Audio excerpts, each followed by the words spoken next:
Hey, this is Jason Kleberg from the Force 5 podcast, a show that forces a guest to come up with a movie-themed top 5 list topic, and then we reveal our picks on air. Top 5 heist films, top 5 tearjerkers, top 5 movie dogs. Every show you'll be asking yourself, what would be on my list? Guests include directors, screenwriters, actors, podcasters, musicians, authors, and even a professional wrestler. Subscribe to the Force 5 podcast, and you won't just be a listener, you'll be a list nerd. The Force 5 podcast, available wherever you're listening now.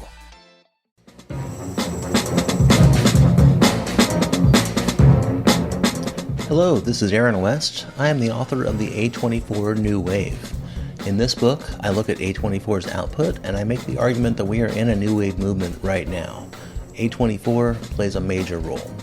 This book has a supplemental podcast where each episode is a brief conversation about an A24 related topic, whether an actor, director, or even a genre. As I continue research for the book and conduct interviews, I expect to record podcast episodes with people involved with the company.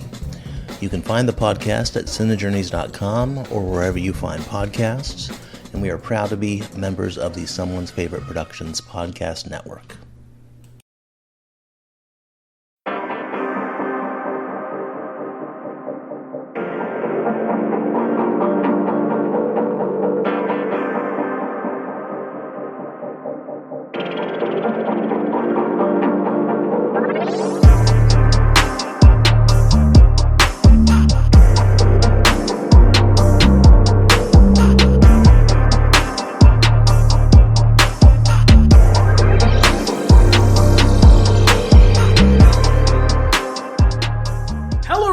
Welcome to the Kulturecast. I am your host, Chris Stachiw, and I am joined by the immensely talented Jess, Byard. Hello. Boy, hello is kind of the only thing one could say when talking about this movie. Yeah. Right? We are rounding out You've Never Seen September with a look at Dan Aykroyd's beginning, middle, and final directorial debut. Thank God. Nothing But Trouble.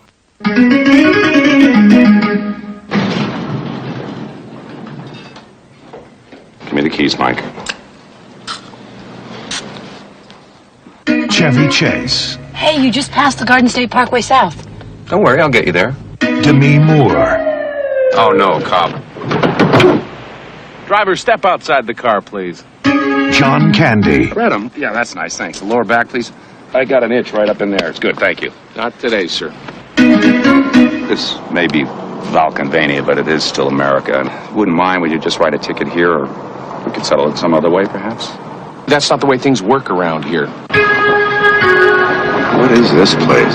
Revolving District Court for the Village and Shire of Vulcanvania is now in order. The Honorable Reeve Alvin Vulcanizer presides. Dan Aykroyd. Put out that dog rocket! Nothing But Trouble. So sorry. Hey, you know, you and I ought to spend a little more time together. I'd like that. Would you? Welcome to the last resort. You look pretty this evening, sister. Doing something different with your hair? Where something's always cooking. How about a nice Hawaiian punch? You're some good friends. Okay, let's eat. Where someone's always shaken. And anything's better than house policy. What's house policy? Whatever a man touches, there's one she keeps. What? All they wanted Oh, no, wait a minute. I just went through a damn stoplight. was a little getaway. I think the two of you'd make a perfect couple. You make this your bride. No, not in front of all these people, Your Honor. Now. All they got was nothing but trouble. So, look, before we talk about the movie, I feel like I should say, due to last podcast on the left, this movie has gotten a lot more of publicity in the last couple years than it honestly deserves. So, yes, I know people talk about this movie. Fuck you. We've heard it all. We're going to do our own thing about the movie because honestly, it deserves to be talked about. So, like I mentioned, it's directed by Dan Aykroyd, story is by Peter Aykroyd, Dan Aykroyd's brother. Screenplay is written solely by Dan Aykroyd. It stars Chevy Chase, Dan Aykroyd, John Candy, and Demi Moore, and the film centers around Chevy Chase and Demi Moore as two yuppies who get caught in Vulcanvania by Dan Aykroyd in the most disgusting old man makeup one person could honestly believe is real in a film setting. What do you say about this movie? Like, this is such. I don't know. I don't know what this is just. What is this? This is Dan Aykroyd's sad attempt at remaining relevant in the 90s. That's what this is. So look, this film came out in 91, several years removed from both Ghostbusters 1 and Ghostbusters 2. Jess, I know this is your first time seeing the movie. What did you think what did you think about this mess of a movie? I don't know how this movie was a thing and had so many seemingly talented people involved. Is Chevy Chase a seemingly talented person, or is he just an asshole? I mean, he's overwhelmingly an asshole. That's for sure. But I mean, fine. I like Christmas Vacation still. You love Fletch. Like, we have our... Yeah. I mean, but in this movie, it's there are no jokes. You said this was a comedy month, and I don't believe you, because there's not one single joke in this movie. I couldn't Unless you're talking about the movie as a whole, which is a joke. Ooh, well, that's... Yeah. It's still an unfunny one, though. Like, it's... So look, here's the thing. On the Kulturecast, I try not to pile on a movie. And you know what I mean. I mean, look, enough podcasts exist like How Did This Get Made? Or any of these other fucking just self-deprecating, cynical podcasts that tear movies down. But sometimes one encounters a movie that makes it, dare I say, impossible not to just tear it down completely. There's nothing really redeeming about this movie at all. Right? And that's the weird part, is not only, like you mentioned, does it have a fair amount of supremely talented people. John Candy, Demi Moore, Dan Aykroyd, Chevy Chase. Like you mentioned, Chevy Chase is in my favorite movie of all time, Fletch. Dan Aykroyd is in Ghostbusters, which is widely considered to be a truly important comedic film from the 80s. John Candy has been in several comedic films that are considered classics from the 80s. And Demi Moore is not a comedic actress. Well, Taylor Negron is in this film, who's widely considered to be a fantastic stand-up comedian. However, in this film... It's just why. Honestly, you asked me... So I started watching this movie, and I didn't know what the hell it was about. I was going in entirely cold. And, I'm like, okay, so the movie's going to follow Chevy Chase and Demi Moore, fine, whatever. I kind of assumed that. And then for some reason, Tyler Negron and the actress's name is escaping me, but the woman who plays his sister, Ronalda, are just suddenly two supporting characters for some reason. Who are then halfway forgotten about halfway through the movie? Yeah, they're at the beginning, they're introduced, they kind of oh, haha, they invite themselves along to, they think they're going to go on some trip with Chevy Chase, who is this wealthy, finance publisher or whatever. Oh, and it's a fucking trip. It is a trip and a half. And they're going to go on some little, getaway with him and just invite themselves, but they're not even a part of the movie at all, really. And they disappear, pretty much through half of it. They're somewhere else, running off with John Candy. So look, this is one of those movies where, like I mentioned, and like Jess has kind of already gone into, it is a film that, as much as I don't want to badmouth the movie, this movie is a fucking nightmare. It is a legitimate nightmare to watch. It is. It's weird. It's just... Imagine if Texas Chainsaw Massacre was made by someone who didn't understand either comedy or horror. Nor horror, yeah. And that's exactly what this movie is. It's basically like Texas Chainsaw Massacre 2 meets, I don't know, your kind of goofy, surrealist late 80s comedy that, I mean, it's Dan Aykroyd, and he's writing this thing, and essentially what it is Demi Moore and Chevy Chase and the other two. They end up in this weird town because they decide to floor it. You won't see the engineer that slams the Nissan Rogue's door 13,920 times. Or the corrosive chamber that simulates 15 years of life in 5 months. Or the Rogue heat-baked for over 300 combined hours. What you will see is a vehicle that can take punch after punch and keep rolling. Nissan, #1 in new vehicle quality among mainstream brands by J.D. Power. We put it through the worst, so you get its best. For J.D. Power 2025 U.S. Initial Quality Study Award information, visit jdpower.com/awards. Awards based on 2025 model year. Newer models may be shown. The audio commentary. It's a dying art form, but here at One Track Mind, I, your wonky yet affable host Ryan Luis Rodriguez, analyze film through the prism of these embryonic forms of podcasting, one audio commentary at a time. Masterpieces, crapster pieces, live action, animation, cult classics, films literally no one has ever heard of. No track is too small and no track is too big. Join me and my guests from the entertainment world as we keep these features alive every other Tuesday.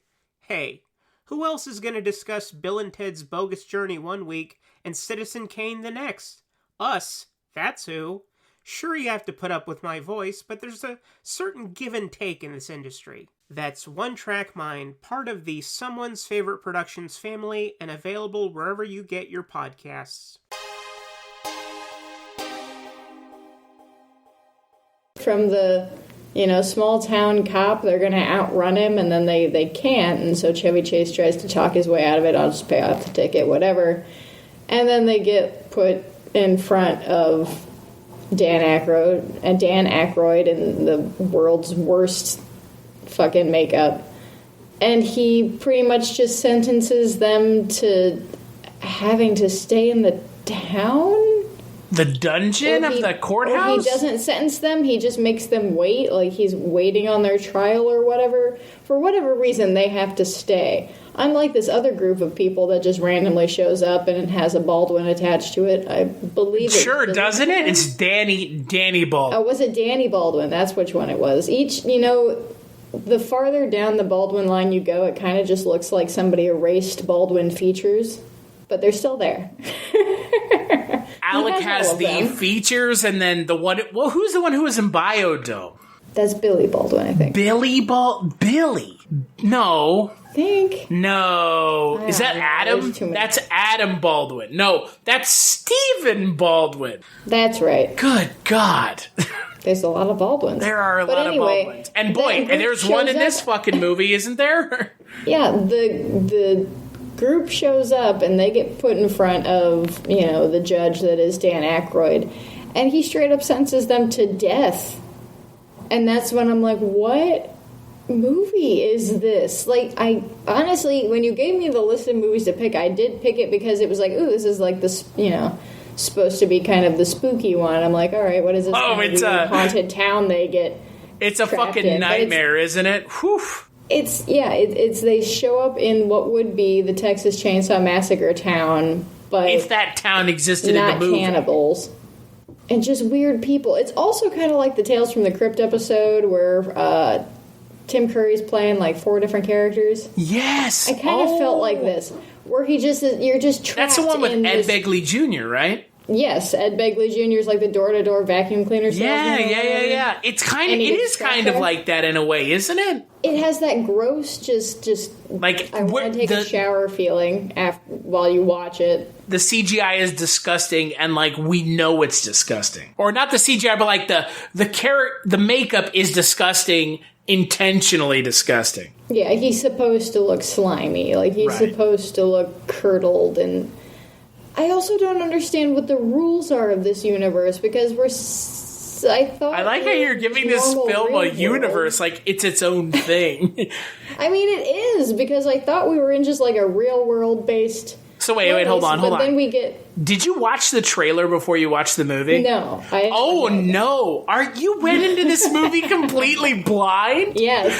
Entirely blind. Jess, I feel like on behalf of the Kulturecast, and the production team. You have to apologize. I have to apologize. If you know nothing about this movie and you watch it cold, the scene where Dan Aykroyd like comes forward as the judge, like, how upsetting was that? Be honest. Was it like? God. I was like, what the fuck am I looking? You didn't know that's what was going on in this movie? No, I had no idea. I saw the fucking like poster, which is them, like the four of them, and you I guess you see Dan Aykroyd in the makeup, but it's not quite as obvious in the poster. It's not as disgusting. Textured it is.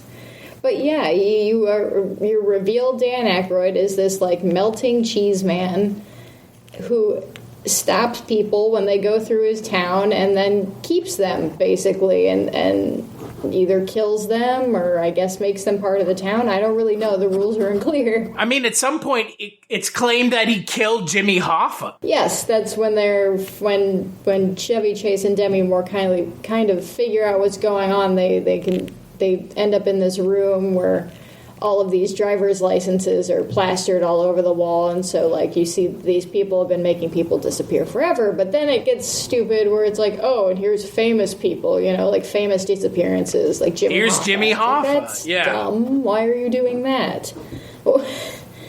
And yeah, there's a weird tone. This movie has no sense of tone. It's like you said, it seems like it has no grasp of horror and no grasp of comedy. So here's the thing, like, a lot of this movie really is just like a riff on Texas Chainsaw Massacre. You've got a group of people driving through the country. They go to a rural town and they get stopped by a rural family. And like, that's pretty much the idea of Texas Chainsaw. Yeah, and everyone in the town is on it. And when I mean everyone, we end up, like, at the end of this movie, when Chevy Chase and Demi Moore finally, like, okay... Go to the state police! Yes, the state police! Bring them to this town, and then they turn around, and fucking there are, like, over 100 and some people there that are like, hi, Judge, we love you, talking to Dan Aykroyd. And it's like, what am I supposed to believe is happening here exactly? So that's the thing. It's like a bizarre it's almost like someone was like, let me take the things about Texas Chainsaw Massacre that work, like the dinner scene. And by somebody, you mean the Aykroyd brothers. Dan Aykroyd. Dan, I believe in aliens. And look, I believe in aliens too, but like, right. Dan Aykroyd, next level. It's like Dan Aykroyd read the Texas Chainsaw Massacre like script, looked at it and was like, I could do this, but a comedic version. And like that, those two tones, those two genres of film, though they do blend from time to time, they do not blend. The Family one doesn't usually blend. Yeah, like that it does not blend here. And oh dearie dear, this movie is Texas Chainsaw Massacre if it was made by someone who was a fucking idiot. It's gross. Like it's gross. Like it's gross. It's more gross than Texas Chainsaw Massacre. But can we, in the first instance of gross, we'll only the first one, not all of them. Let's go one by one. Highlights. Yeah. But the first one is that actually, I guess it's a 1-2 punch because it comes at the beginning of, I guess, the movie, towards the beginning, when Chevy Chase and Demi Moore are, which I only remember Demi Moore's character's name, who is Diane. I forget what everybody else's name was. But they're there, they're at the table where they have to now eat dinner with this awful family. And which is pretty much just the scene from Texas Chainsaw. Yeah, it's Dan Aykroyd in his makeup. You have John Candy, who is like the sheriff, and then you have John Candy and John Candy, who was said by Dan Aykroyd, it's not a cheap drag piece. He's not playing a woman cheap. It's not a cheap right. John Candy in drag. Right. Yeah, okay, Dan. Okay. Sure, Dan. But, and so they're eating these, I guess they're boiled. Before the night games hot dogs. Before the night games. Before the night games hot dogs, which are these, they're still in like the skin like slip and they're floppy, and they're gray, and they're floppy. Oh, and they're floppy gray wieners. And then you get this close-up side profile of Dan Aykroyd biting into one, and for some fucking reason, his nose turns into a dick. You know, Jess, I don't know why. Jess, it upsets me that we're talking about this so much because, like, yeah, so why? I don't know, but it happens twice in the movie. Like, why did Chevy Chase and Dan Aykroyd, like... You won't see the engineer that slams the Nissan Rogue's door 13,920 times. Or the corrosive chamber that simulates 15 years of life in 5 months. Or the Rogue heat-baked for over 300 combined hours. What you will see is a vehicle that can take punch after punch and keep rolling. Nissan, #1 in new vehicle quality among mainstream brands by J.D. Power. We put it through the worst, so you get its best. For J.D. Power 2025 U.S. Initial Quality Study Award information, visit jdpower.com/awards. Awards based on 2025 model year. Newer models may be shown. If you're looking for more horror outside of the mainstream, look no further than Unsung Horrors, a podcast about underseen horror movies. I'm Lance. And I'm Erica. Every other week, we'll cover a horror movie with fewer than 1,000 views on Letterboxd. We'll even give you double feature recommendations to pair with the movies we discuss. From gothic to shot on video, from slashers to comedies, from giallo to J-horror, we'll cover all the subgenres. So join us as we unearth these hidden gems of horror. Follow us on Instagram, Twitter, and Facebook, all at Unsung Horrors, available wherever you listen to podcasts. And part of the Someone's Favorite Productions podcast network. Why did Dan Aykroyd think, okay, look, yeah, his cocaine. dick... That's what he thought. His dick looks like a nose... Or his nose looks like a dick. His nose looks like a dick, but then you don't have to further, like, beat it into us by literally having his nose be a dick. Like, the fucking line and the fucking head, and it's just like, dude, what? And why? that happens again at the end of the movie. Oh, yeah, reason. You're right. Yeah, when he, like, looks at him when it's... I don't know. I don't get it. I have no idea why. And it just... Like, his nose already looks like a dick. What was the point of literally having his nose become a dick? Like, for 10 seconds. It is upsetting. It is more upsetting than I thought it would be. It's very upsetting. I don't know if it's quite as upsetting as the other two members of this family that live outside. You know, Jess... further my questions about this universe. What is it? Bobo and Lil Devil? One of which who is played by Dan Aykroyd. Yes. And he is more like that Tim Curry episode. And not only is Dan Aykroyd playing one of the infant adult babies, they live out in the junkyard part of the property for he had to direct in that outfit. Can you imagine that? Like, have to. Okay, we need to light this better. Dog, you're in a fucking, like, adult baby costume. Like, shut the fuck up, Dan. An adult baby costume, and where you also have, like, a stomach like a pig. Like, you have, like, multiple teats, almost. And you know I hate that I just had to say that, but that's what they are. Ladies and gentlemen, please put that on her gravestone. And I quote, multiple teats. Like, the thing about this movie is, realistically, what it honestly feels like. And look, we're going to have multiple jokes. We're only getting started on the jokes. This movie is really bad. And at the same time, and I'm sure you probably get this, Jess, there are some good ideas. Like, yes. I entirely agree with you. Like, it could have just been Dan Aykroyd saying, I want to do Texas Chainsaw Massacre. I want to do, like, this whole, city folk getting trapped by the fucking country folk. It's based off of a true story where Dan Aykroyd got stopped in the middle of nowhere and something like this happened. Obviously, there was no penis nose, but it's like, like a justice of the peace was like, or, justice of the peace was like, you know what, whatever.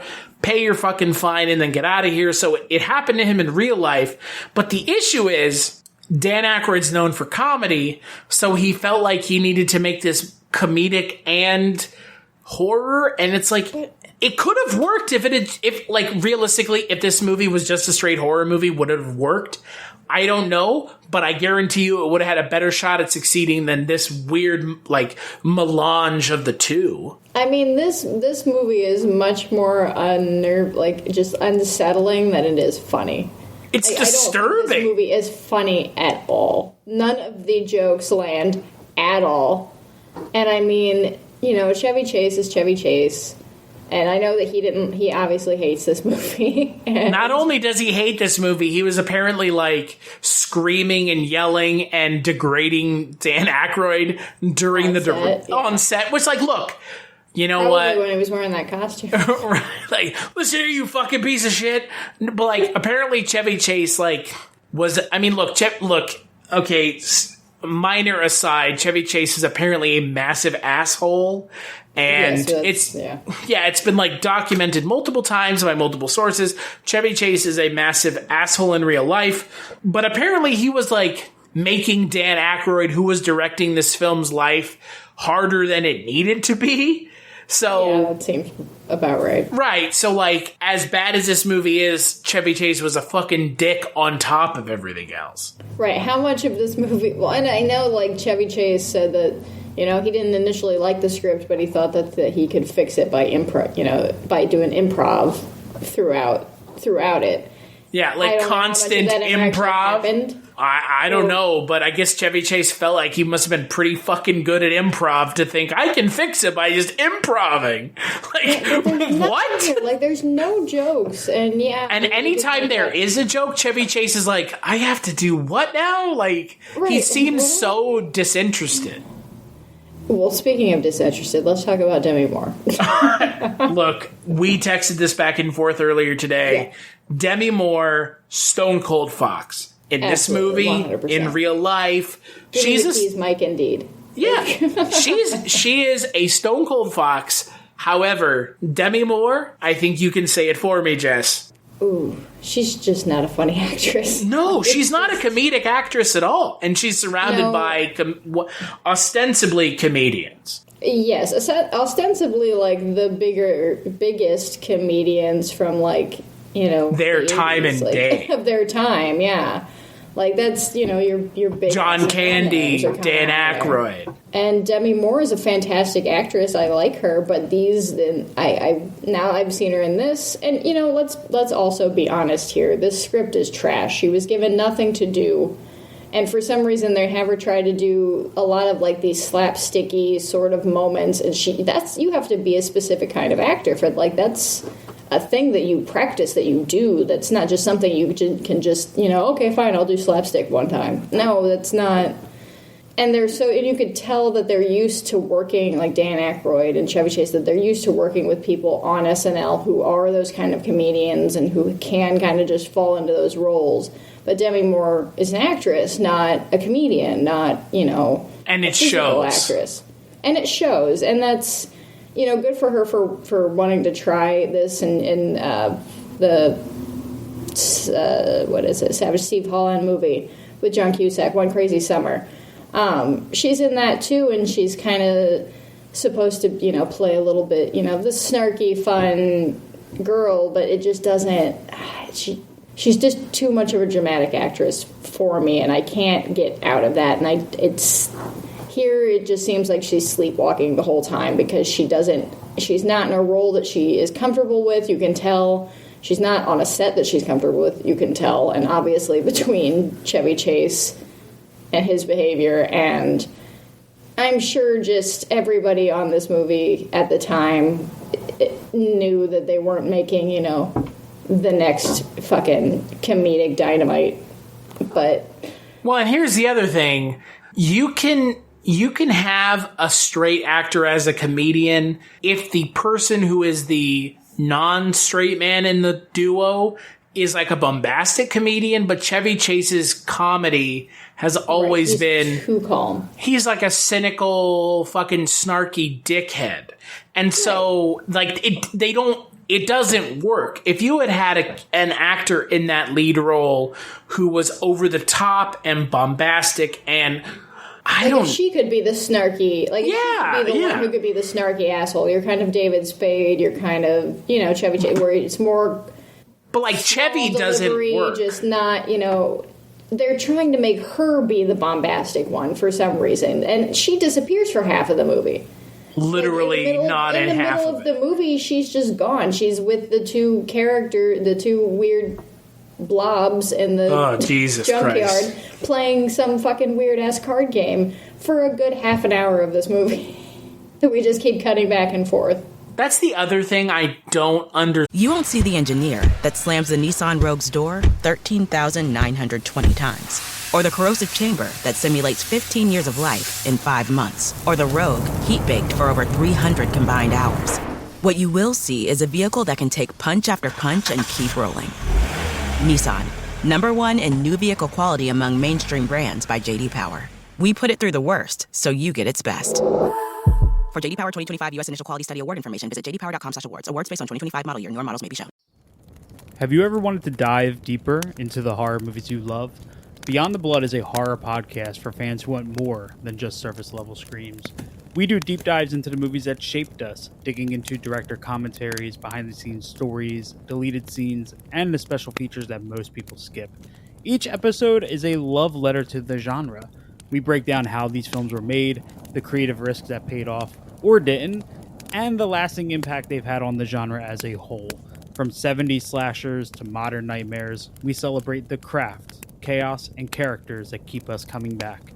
If you're the kind of fan who rewatches movies with the commentary on, or you simply grew up in the video store horror aisle, the Beyond the Blood podcast was made for you. New episodes every single week. Subscribe, and let's dig deep. Welcome to the Beyond the Blood podcast. Stand about this movie is it feels like later in Chevy Chase's career, instead of writing a character and casting an actor to that character, it was like they were writing to Chevy Chase and casting Chevy Chase. Does that make sense? Right. So it's like that cynical, that fucking snarky rattles off a one-liner but doesn't acknowledge it Who thing. Do you think Dan Aykroyd originally wanted in this movie? I don't know. Dan Aykroyd and Chevy Chase don't seem to get along. Exactly. That's the weird thing here. Bill Murray in this movie. Oh, God. And Bill Murray is such an asshole, apparently. Well, hey, they have the same, it's the same type of humor, though, right? It's right. I'm a snarky, smarty, dickhead. Maybe, but here's the thing. So here's the thing that is the biggest disappointment outside of the fucking movie itself. I looked all day for the script for this movie. So the script for this movie was originally named Vulcanvania, which, by the way, Dan Aykroyd, as much as I know you love the title as Vulcanvania, that doesn't mean anything to fucking anyone. Fine. You're having Transylvania because it's a weird town with weird people. But Vulcan, they're aliens? I don't understand where you're going with that reference. Yeah, I don't either. And Dan Aykroyd said, the movie will always be Vulcanvania for him. And look, the whole nothing but trouble line is a line. It's a line that Demi Moore says in the film. She's like, you're nothing but trouble. As she's jumping in bed, turned away from camera, and she says it kind of under her breath. It's clearly ADR, folks. And that's after she's having this weird moment with Chevy Chase because, of course, at some point she has to be the love interest.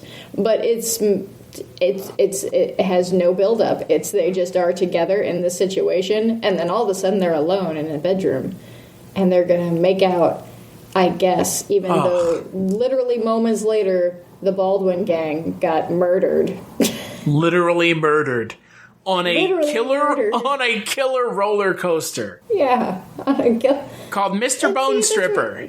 There are fun ideas in this movie. It's true. There are. It could be this really weird... let's be honest. Could a killer roller coaster ever work in a serious movie? No. Okay, so, that's the thing. I've seen movies about killer elevators. I've seen movies about killer, beds. That's the crazy thing. It doesn't work. But the problem is, comedy and horror mix. It's just, you have to be pretty adept at mixing them. And so, a killer with a killer roller coaster could, never work in a serious horror movie.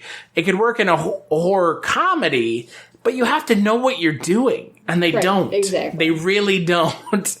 And oh my God, like the fucking dinner scene in this movie is almost like someone who didn't understand what made the Texas Chainsaw Massacre dinner scene great. They just wrote it because like, oh, we need to have a dinner scene with the weirdos. Like, what? What can we make them eat? Let's make them eat floppy hot dog dinners. Oh, God. And have a penis nose.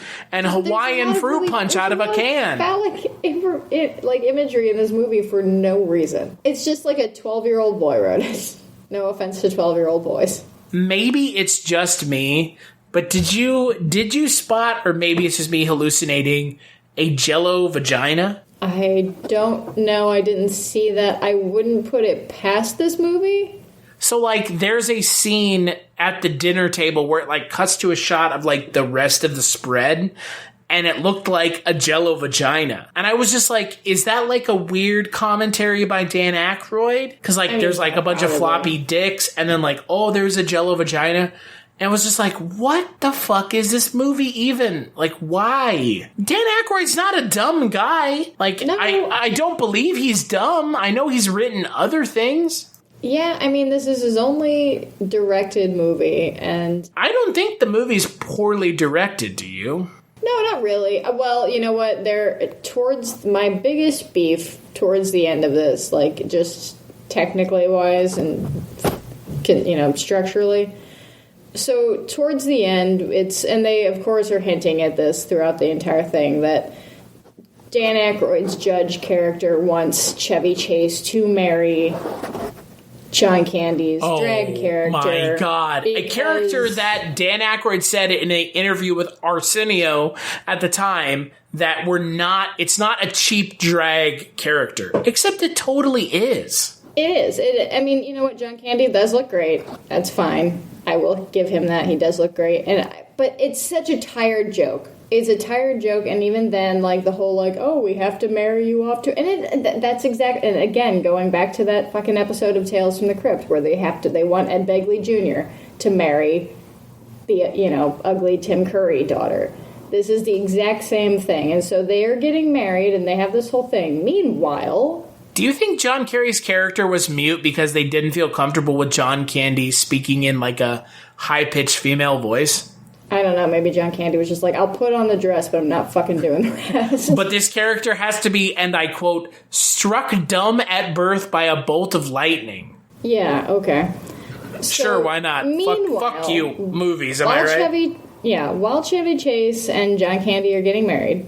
Again, why are we saying this right now? But whatever. In the junkyard, Demi Moore is running away from those two twins, and she gets one stopped. Of which played by Dan fucking Aykroyd. Yes, and she gets stopped by John Candy's character in drag.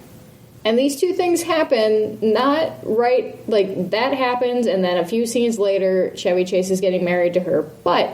Then we switch back to the junkyard at the end because it's the whole climax of the situation. Literally, the whole climax of the movie. And John Candy is back in his normal outfit, like his normal drag outfit, just regular dress, still holding Demi Moore hostage. And I'm like, how did that happen? Because you were just married and in your drag, like your whole big wedding gear, and now you're all of a sudden back here. I don't know if I zoned out or what, and that's totally Dan Aykroyd was the director, not the editor. Okay, like you just missed like the important parts of this movie, which were John Candy as a woman who's fucking mute because they don't feel confident with John Candy speaking in a woman's voice or something. Yeah. Oh. This movie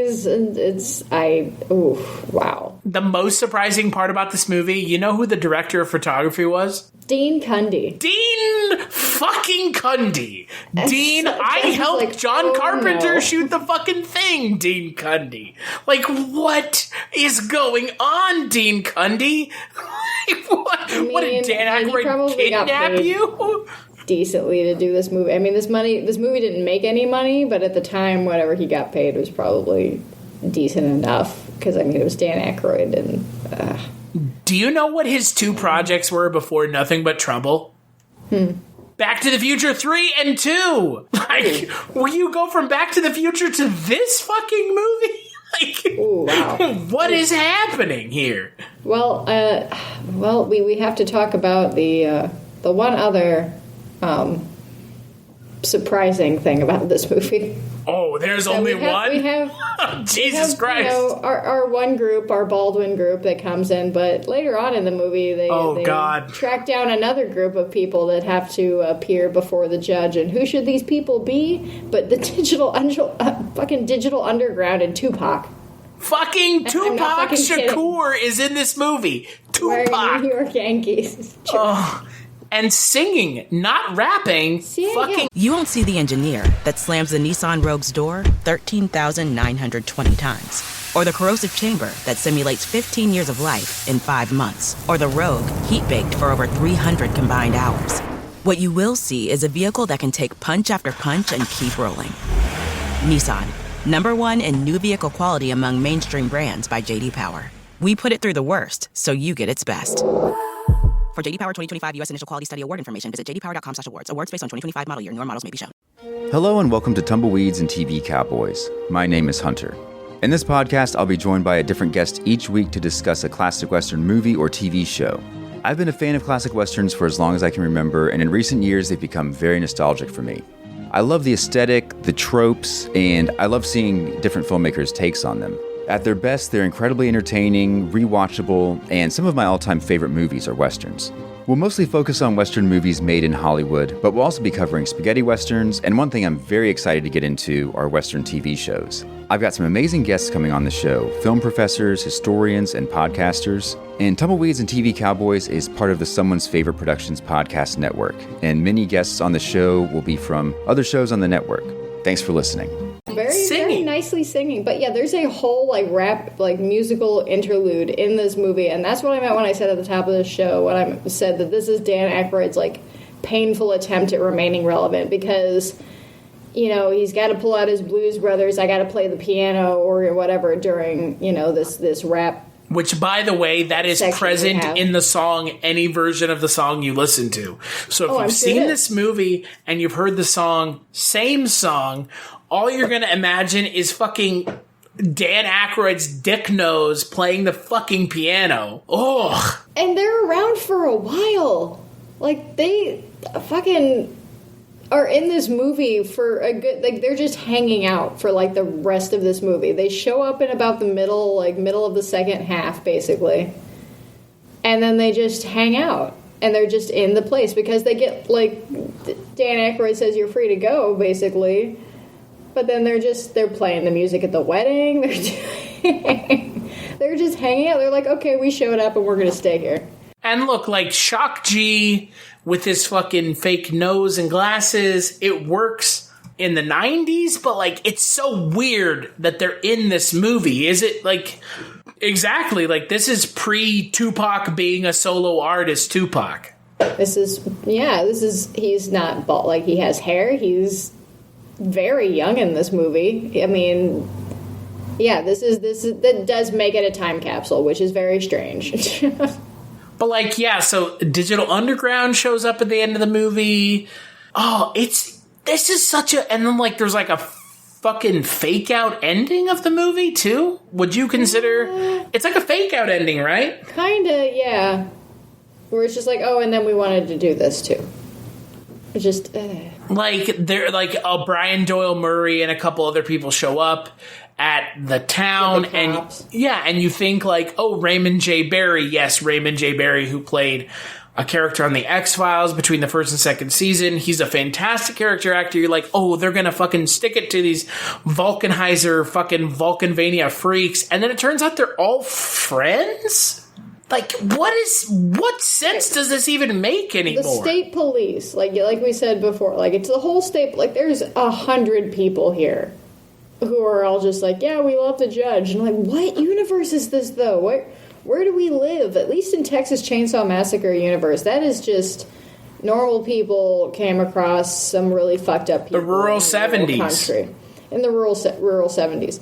But this is yuppies not that far out from the city. They're not that far away when they run into this. They're pretty much in New Jersey. They're right outside of New Jersey is basically where this is located. And this whole surreal town and all of these... I guess they like them because they kill people. Like, they do what the cops can't do, which is like, well, punish with impunity, right? Like, they do what the cops can't do, which is like, punish with impunity. So Jimmy Hoffa had drugs on him, so we just killed him. Like, the cops like that because they can't just kill people. So Judge Volkenheiser can just kill people if he wants to. Right. And that's where they kind of established that at the beginning of this, where it's like, oh, John Candy gets upset that that Dan Aykroyd doesn't let Chevy Chase and Demi Moore go because he says, oh, they don't have any drugs or weapons on them. Why? But he's a banker. Why are you making them stay? But he's a banker, so he wants him to marry Aldonia, I guess. Oh, you know what the ultimate failure about this movie is that you have a first-time director who happens to be like one of the most beloved comedic actors of the 80s. And he cast some truly talented comedic actors. John Candy, Chevy Chase, Taylor Negron. Because I'm not going to forget Taylor Negron, even if his Brazilian accent is grating. And not only do you put them in what would widely consider to be one of the most bizarre fucking like setups of you're the director, but you're also acting in the film as two characters, and sometimes you have to direct in fucking makeup. Like, that's uncomfortable for some of the actors. You have written the script yourself, so you're the producer, you're the director, you're an actor, and you're a screenwriter, which can't be easy for anyone because normally the screenwriter doesn't get a say in how the fucking final product comes to screen. And so this movie wastes their time, and you've wasted their time because you think, oh, I've got this great idea about like this thing that I experienced in real life, but like it just, you wasted John Candy, you wasted Chevy Chase, and it's like, dude, oh my God, like holy shit. John Candy's not really in this. I mean, he is in this movie, but like he's fucking mute. Say anything? Yeah, his character is mute. Well, even his other character that's not mute really doesn't talk a lot and really disappears when Taylor... Negron? Yeah, Negron and his sister escape. Which is like, what, halfway through the movie? Yeah, they escape, and then John Candy helps them escape, and then you don't see them until the very end of the movie when evidently he's gone off to live with them in their beautiful, Brazilian home, and he bangs the sister. Yeah, now he's like, him and Ronaldo are a thing, I guess. Okay, fine, whatever. But again, we're not like coming to conclusions here. This is what the movie straight up tells you. Right, it's just so yeah, John Candy's in this movie, but not really.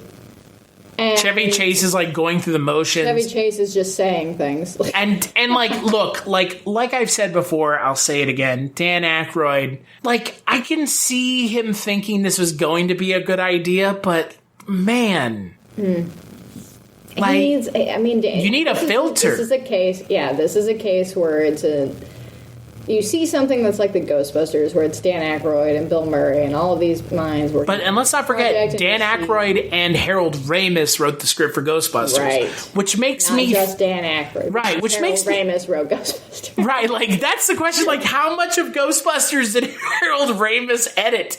Because like, if Dan Aykroyd is like a crazy person who has these like outlandish ideas of like a fucking model train at dinner with the fucking hot dog, mustard, and ketchup on the train. Like, what did Harold Ramis be like? No. And I said, no again, Dan. No more, Dan.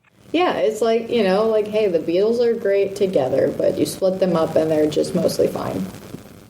Yeah. One of the four is good, and the other two are dead. Yeah. Right. Yeah. No, I mean, you're completely right.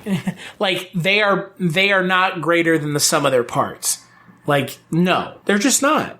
And like, that is a weakness that is really exposed in this film. And again, we couldn't find the script. I wanted to read the script because the Universal executives fucking greenlit this movie from the script. So they must have thought it was something. And look, there's a Starlog article that you can find online that has like some more background information about this movie. John Hughes and John Landis turned it down. So, like, but the studio execs were like, yeah, Dan Aykroyd, he's a known quantity. Ghostbusters, Spies Like Us, Blues Brothers. He must have some, like, relatability value.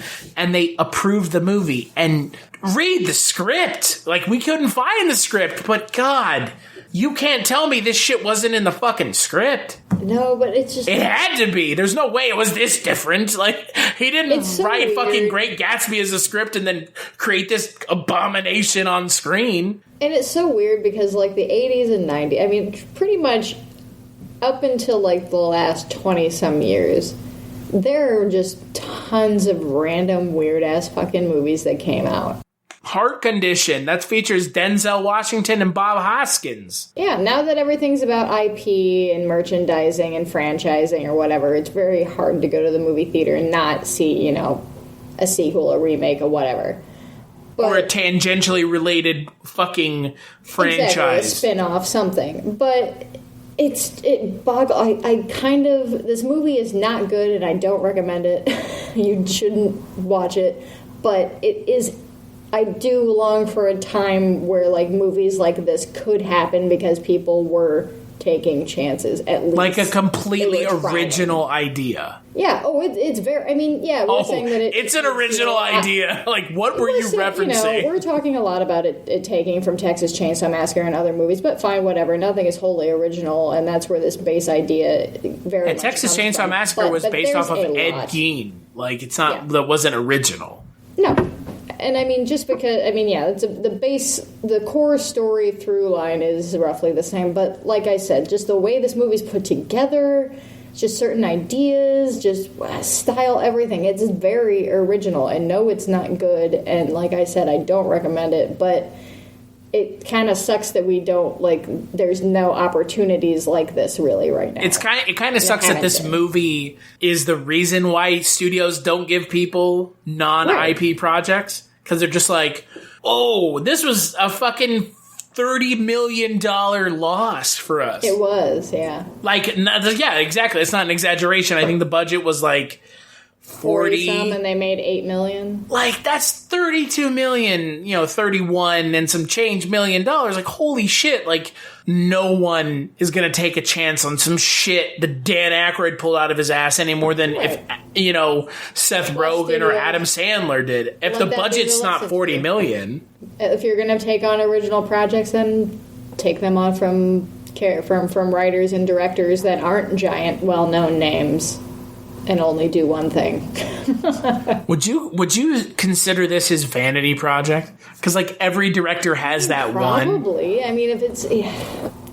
Which is weird that this is his first directorial film. He's a director, he's the writer, he's producer, he's whatever. He's director and screenplay, and he's an actor, so that's the three biggies. He's playing, like, two characters, and you can tell that he's going for it. If anybody's going for it in this movie, he is. He is absolutely trying his fucking hardest to make this movie work in both his acting and his directing. It doesn't, but... That's the wild thing about this movie, is it... Like, as much as I do not like the character of the judge in this film, Dan Aykroyd does not leave anything in the fucking cutting room. He is going for it 100%. Mm-hmm. Like, it is a bizarre, upsetting, disgusting at times performance, but you gotta give him credit for going for it, because nobody else seems to be. But at the same time, it's also because he was the director and the writer. Like, he felt like he had to be the one not phoning it in because his name is on everything else, right? Right. But I mean, hey, if he wrote it and it's from a story by his brother, I think it's safe to say that this is a vanity project. It's a project that he believed in wholeheartedly, and it was sort of one of those things where it's like the phrase "kill your darlings." Like, that's like, maybe not that idea. But he did it, and here we are talking about it, like 29 years later. And that is the thing about this movie that, like, I think we can't overstate is, it's not good. like at all. And the effects are disgusting, and that's an intention, not a reaction. Like, they're intended to be disgusting. That's the reaction that they get. The acting isn't great.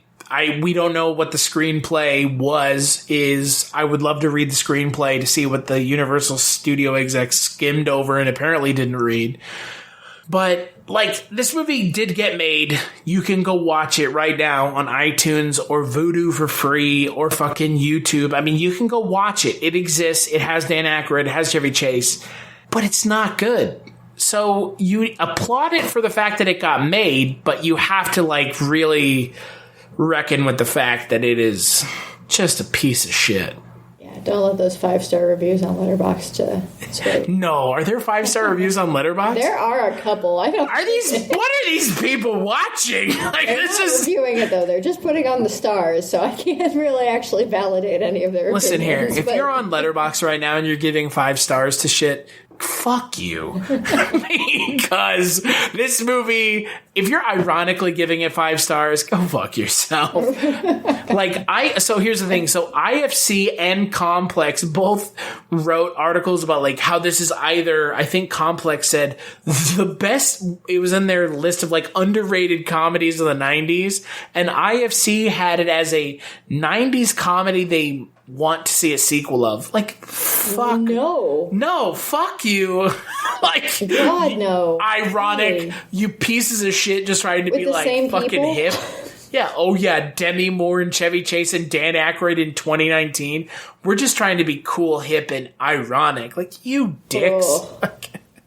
Nobody wants to see a sequel to this fucking movie. Like, No, nobody wants to see Chevy Chase in anything anymore. Chevy Chase, like, oh my God, we could do a whole hour-long podcast about Chevy Chase, the man, the myth, the apparent human piece of garbage. I mean, Chevy Chase, I think, was like harassing Dan Aykroyd on set during this movie. He was harassing everybody on set during this movie, I'm sure. And then poor Demi Moore actually has to kiss him. Gross. Right, and like they're on Arsenio together, like fucking like trying to like grit through their teeth and bear it, and like It's so Dan. great. I love this. I love Chevy Chase. He's the best.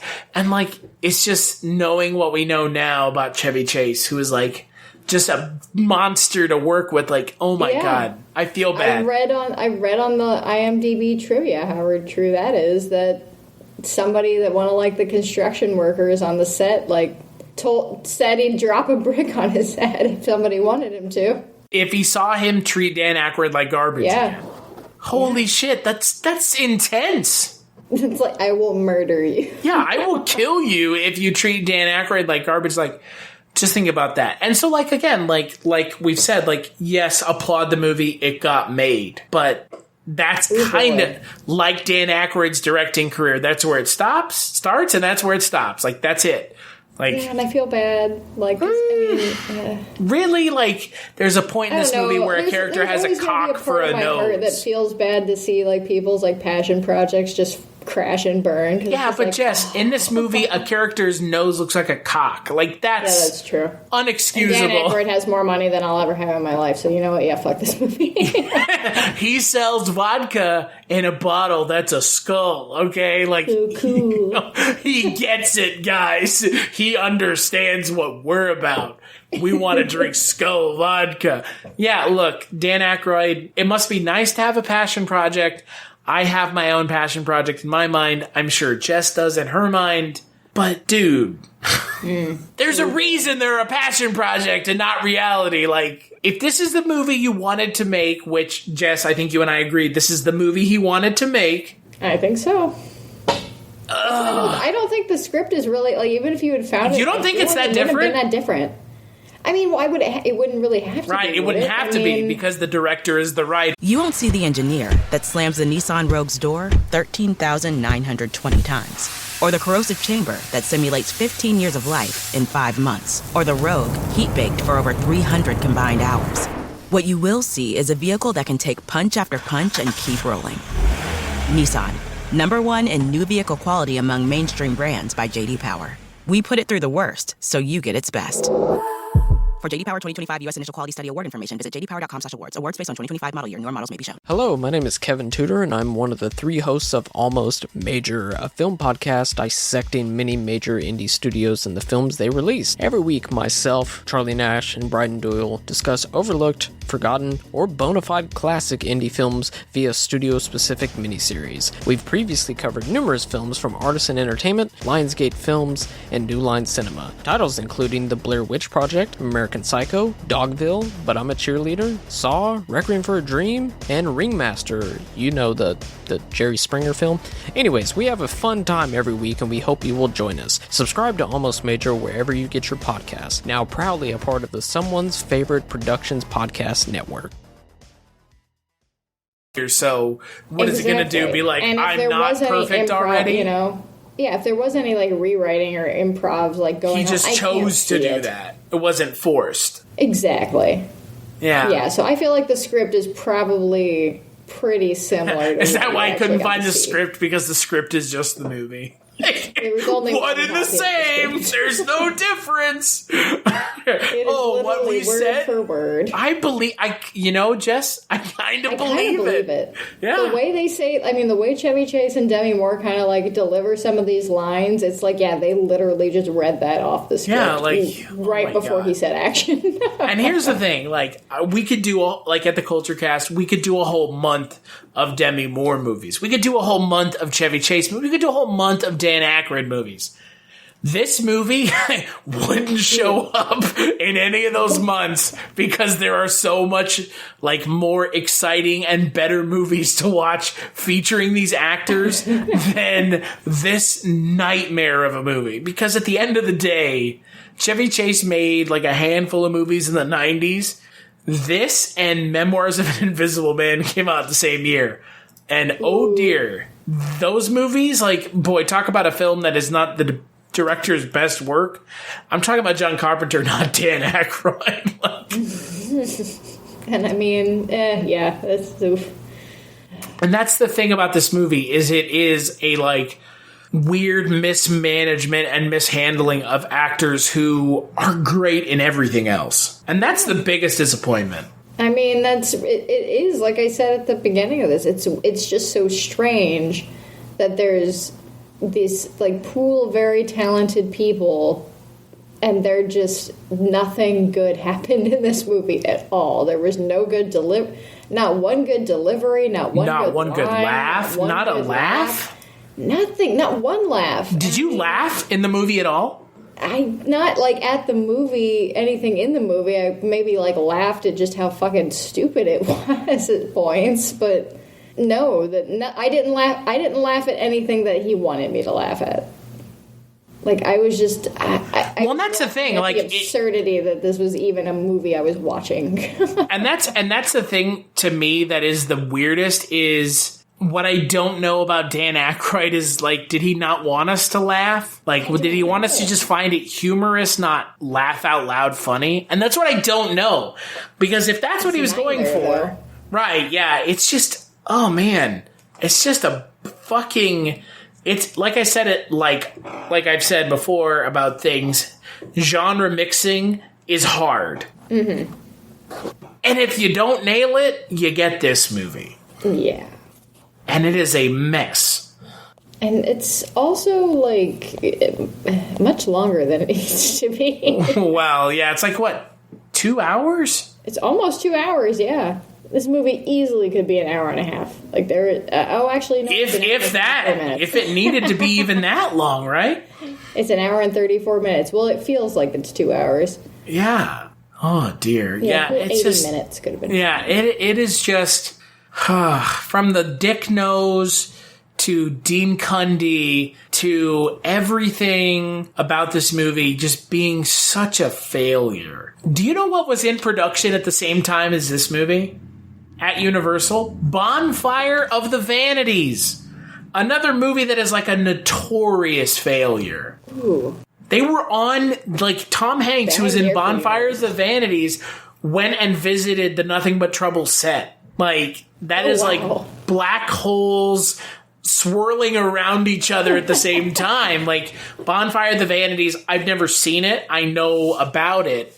it's like one of the more notorious film failures of the last like 30 years. Yeah, I've never seen it either. But it has like Bruce Willis and drama. Yeah, it has like Bruce Willis and Tom Hanks and Melanie I think Griffith and and it's a De Palma film. Right? Yeah. And like, but it is like a notorious bomb.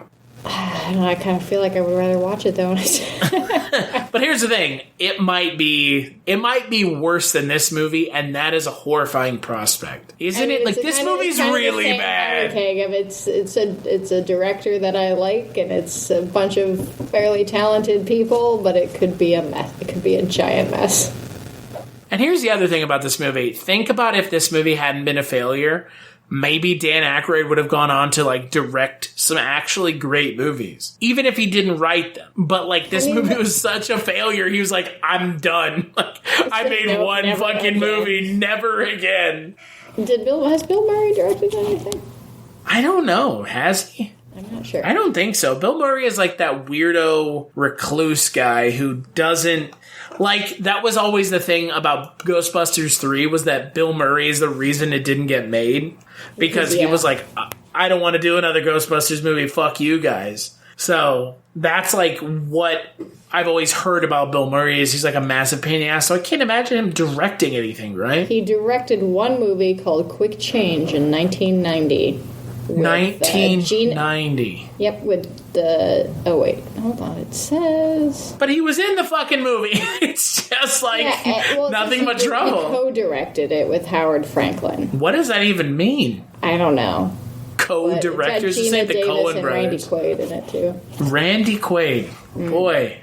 But yeah, no, he's mostly just an actor and occasionally a writer. But... Jeez. I mean, look, here's the thing. God rest his soul. Harold Ramis was the more talented of the three of the quote-unquote Ghostbusters. I will go on a limb and say that. Clearly you agree.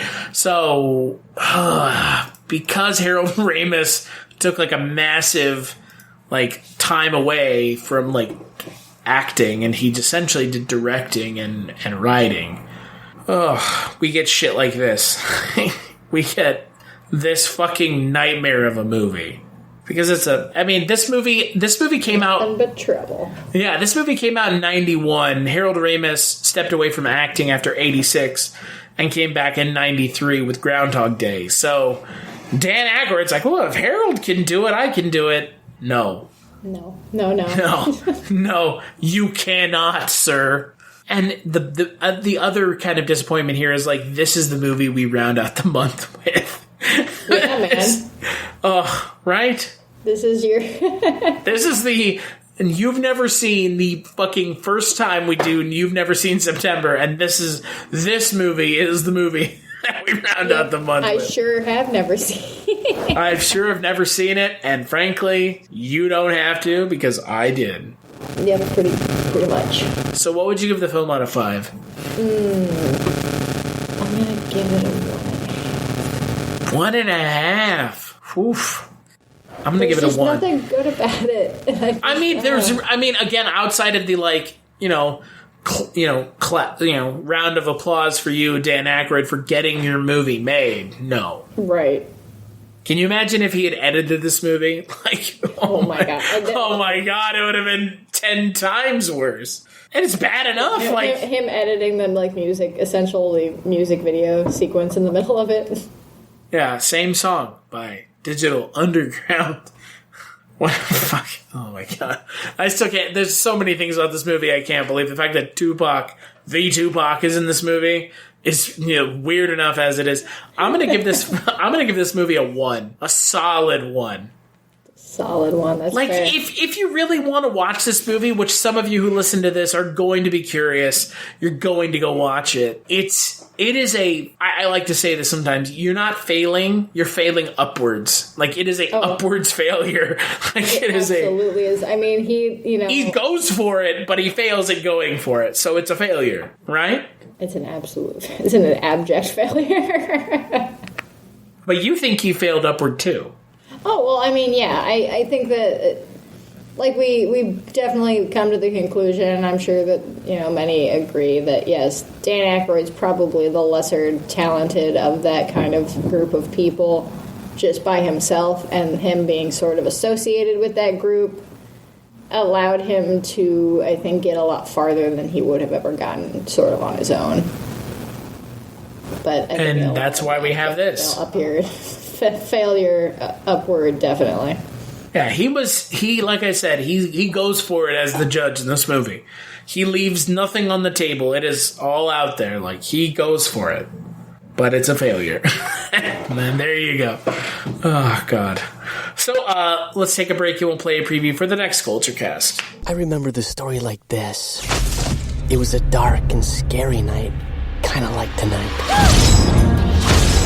25 years ago, a horrible crime was committed in the town of Cherry Falls. Now... You haven't heard about Rod and Stacy? Did they break up? Break up! Wake up! They're dead! What their parents hid in the past. Nobody has seen or heard of her for over 25 years. Mom, do you know anything about a woman named Laura Lee Sherman? No. Why? Is haunting the present. Who is it? Is your mom home? No. She didn't tell you I was coming by. 4 teenagers have been killed, a 5th viciously attacked. All victims appeared to be virgins.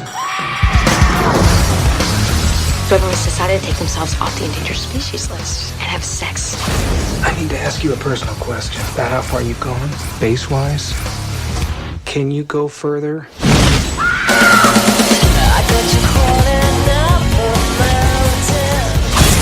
Tell me about Laura Lee Sherman. Tell me.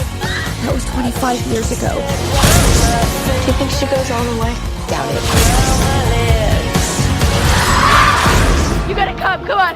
This is my post. I can't just split. Cherry Falls. Don't you want your first time to be something beautiful, something romantic?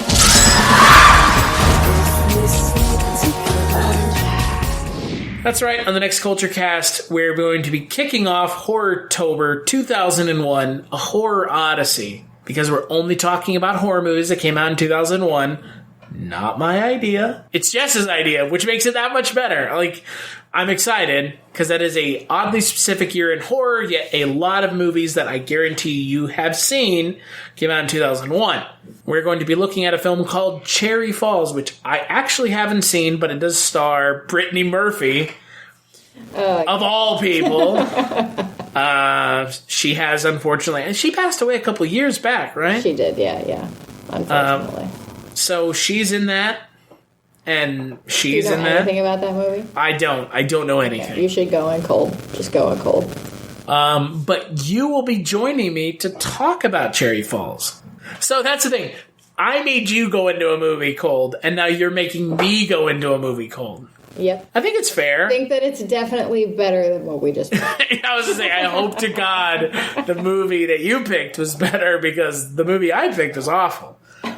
So yeah, 2001, A Horror Odyssey is this year's Horror-tober, which means only horror movies that took place in 2001. We're going to cover kind of what I would think is the one big one at some point during the month. So if you like a horror series called Final Destination, we'll talk about the first Final Destination movie. Well, I guess we should say that this is specifically 2000, actually, not 2001.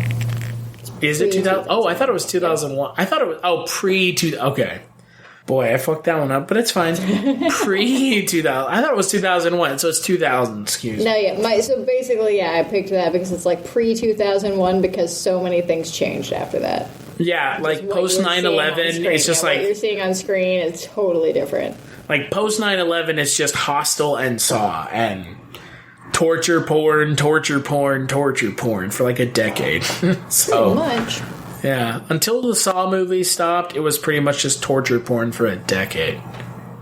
So, but yeah, so you'll be joining me to talk about Cherry Falls, which I've never seen, so I'm excited to see it. Until then, where can people find you? You can find me on Twitter at writer Jess Byard. You can also find me on our podcast, Chris, the One Season Show, where we talk about shows that only lasted one season. And we are just about ready to, we're like 1 or 2 episodes away from wrapping up our first season, which we... 2 episodes of Werewolf. 2 episodes of Werewolf, and we're done. And we're done. We'll move on to the next show. And hopefully it's not about a werewolf man who's just, Who God. bounces from town to town. But if you want It's to like The listen to that- Fugitive, but if written by Dan Aykroyd. Like the writing talent of Dan Aykroyd. But with better effects. Yeah, exactly. Like, you've got Dan Aykroyd writing, so it's going to be garbage, but you've got fucking Rick Baker doing werewolf suits, so there you go. Exactly. And then you can find me on a lot of episodes of this here podcast. It's true. It's true, folks. She's been here a lot. You can find me on this podcast. You can find me on Chronicles from the Crypt, where I talk about Tales from the Crypt once every 2 weeks, so twice a month, unless it's December or whatever other fucking month goes to 31. I guess October, so next month. I am also on a podcast called Dreams for Sale, where I talk about The Twilight Zone 1985. And I'm also on a podcast called The Kolchak Tapes, where I talk about Kolchak the Night Stalker. And that podcast is almost done. We're switching to Barney Miller after Kolchak. So, yeah. Wow, I've never. I don't know. Barney Miller. I am, and you are way too young to watch. I'm very. I love horror movies. That's true. But when I was a kid, I fucking loved TV Land. So I have a lot of really random knowledge about old TV shows. But Barney Miller is one that, for some reason, that's the blind spot. Is that what it is? Yeah. How old are you? Are you the same age as I am? I am 29. I will be Barney Miller, not something I had any. But I Love Lucy. Oh, I love that show. I know the shit out of that show. All of that, yeah. Yeah, like fucking, I know Ethel and Fred. Like, I know that shit to the T, but like Barney Miller, MASH, no fucking clue. No clue, because that wasn't Nick at Night. And my mom didn't talk about fucking MASH or any of that other shit. It was fucking I Love Lucy. So, Barney Miller coming to you in 2020, year of our Lord. Thanks again, as always, to everyone for listening. Kulturecast.com is where you can find the podcast. We have some links to iTunes, Patreon. If that's your thing, cool. If not, just ignore the last 10 seconds. Big thanks, as always, to _91 for Thunderous, the intro, outro for the Kulturecast, and we'll catch you on the next episode.